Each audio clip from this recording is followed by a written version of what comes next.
Do you want to stop duplicate entries in Excel before they happen?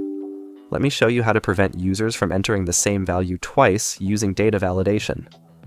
First, I'll select the list where I want to restrict duplicates, in this case, the countries from B2 to B10.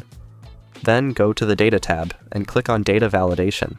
In the settings, I'll choose Custom and use the COUNTIFs function by selecting B2 to B10 and setting to less than 1.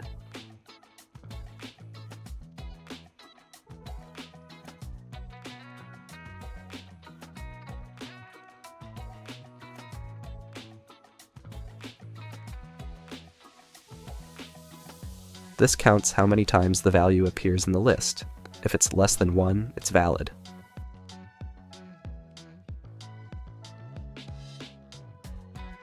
Next, I'll go to the Error Alert tab and type a message like, "Duplicate entry. Please enter a unique country name." Hit OK. And now, if someone tries to enter a duplicate like India, Excel will stop them with the alert. Super useful for forms, registration lists, or data accuracy checks. This is part 4 of our 500+ Excel tips and tricks series in the channel. If you found this helpful, subscribe for more daily Excel gems. Thanks for watching.